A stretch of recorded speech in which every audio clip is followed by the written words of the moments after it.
fact that, with Enes Kanter, he's an immigrant from Turkey, right? And it's a tick, and he's the American who's raised the most awareness recently. He just came out with Hong Kong shoes now. Oh, nice. Yeah. Did he? I haven't seen that. Yeah, that was yesterday. You don't really understand your country until you've lived outside of it. And this is another thing. We're very critical of ourselves, and that's good, right? We're not, sitting back in our laurels. We fix things, and in general, things in the U.S. continue to get better over time. We're not utopia. We never will be utopia. There will always be problems. But the fact that slope of that curve or that line is positive that's what you should hope for. And nobody understands that better than immigrants. Lieutenant Governor Sears in Virginia gets it. She knows what the hope and the promise of the U.S. I would love to see Americans more travel overseas and see how it is elsewhere and come back with a better perspective of what's right and wrong. Look, there's a lot wrong in this country yet, but I think we're still in a good place to address it and continue to improve and be the beacon on the hill that is, that we've always been historically. As long as they don't travel to China, because the State Department back then said, don't travel to China, COVID and arbitrary arrests. Yeah. Be very careful. Yeah. So, we talked a lot about making China real to Americans, how to talk about this in a way that gets into the public consciousness. So when it's in the public consciousness, what can Americans do to confront the challenge that's coming from the Chinese Communist Party? Well, Shelley, I'm glad you raised the Olympics. That's how you do an interview. Yeah. That to me is one avenue where, Americans vote with their feet in their pocketbooks. And, the sponsors of the Olympics from the U.S. side tend to they stand to lose if Americans vote with their feet on this. So it's one example of many where our own media, our own businesses and others can do things to shift away from Xinjiang-sourced tomatoes or Xinjiang-sourced cotton or China-sourced labor and those things. And I'm not a big fan of active boycotts or, online campaigns.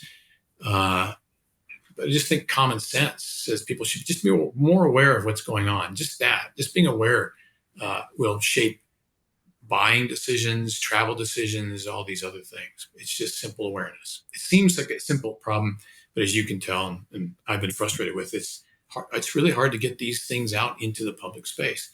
But we're there. It's been 10 years of trying, and it is finally starting picking up. People believe it, and they are now seeing it. And I think that's bodes well for the future in this regard. And look, I'm not saying we take them down, the Communist Party. We just have to moderate their behavior. We have to start acting as a normal country and not somehow special or deserve to be treated differently. So I do wonder if that is possible with the Chinese Communist Party, since communism is so focused on struggle. As you said, they've been calling us the enemy since 1950.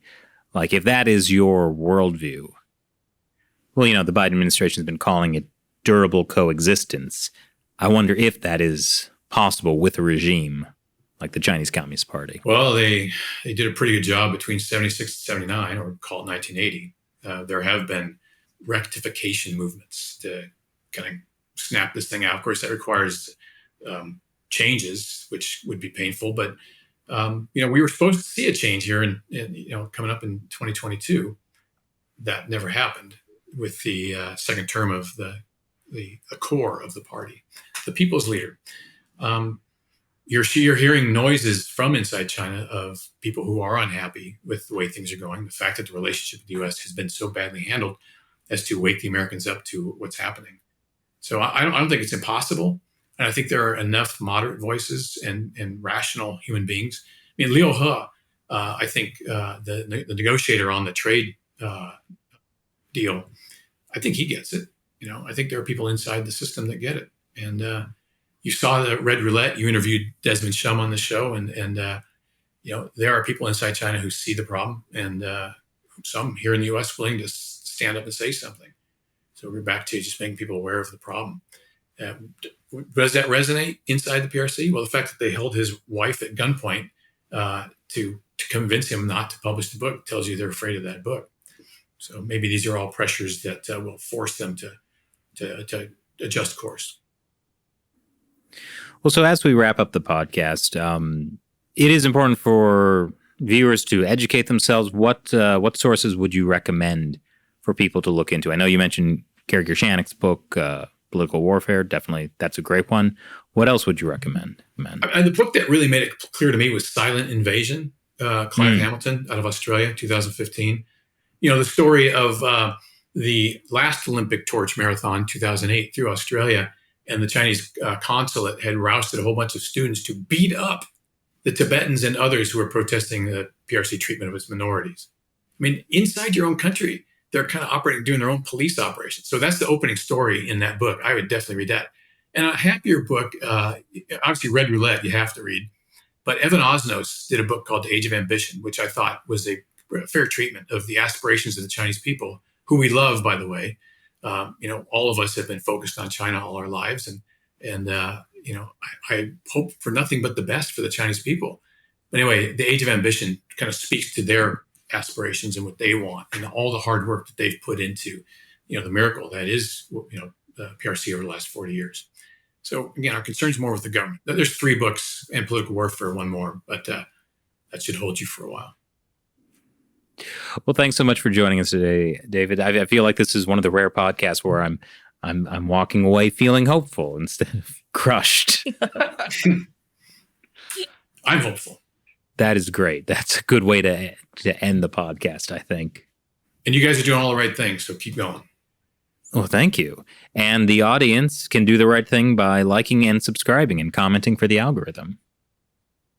If you're watching on YouTube, otherwise it doesn't make sense if you're on Apple Podcasts. Anyways, David, thank you so much for joining us. All right, thank you. Well, what I got from this is that one of us needs to join the NBA. How about you, Shelley? Yeah, I think I'm the obvious choice, right? Mm-hmm. Mm-hmm. It would be more equitable height distribution in the NBA, right? You remember Muggsy Bogues? He was 5'3" and he was an excellent player.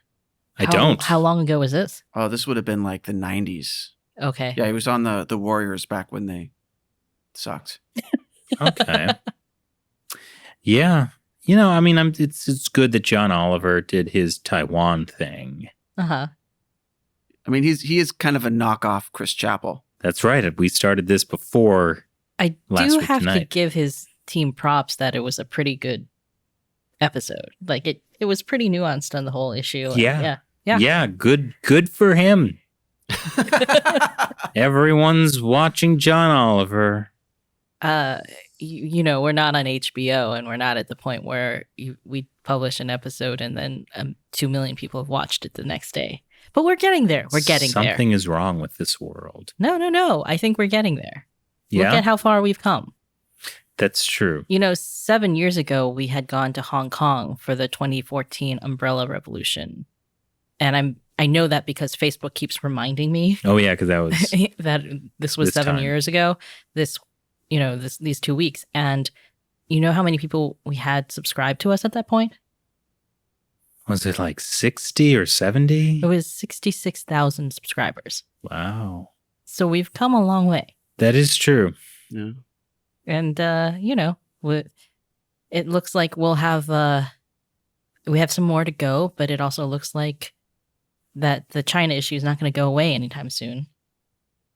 That's right. But this is why we also need to diversify our content creation, just in case the China situation is ever resolved. You mean tomorrow the Chinese Communist Party collapses?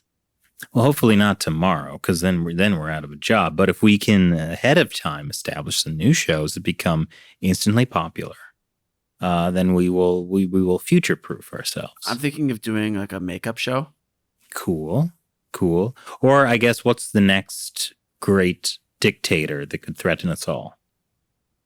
There are a lot of great dictators. I would say probably the number one that I'm concerned about is the next supreme leader of these United States, Chris Chappell. That hits very close to home for you, I know. Well, no, I don't think we are going to be out of a job anytime soon. And that is another message of hope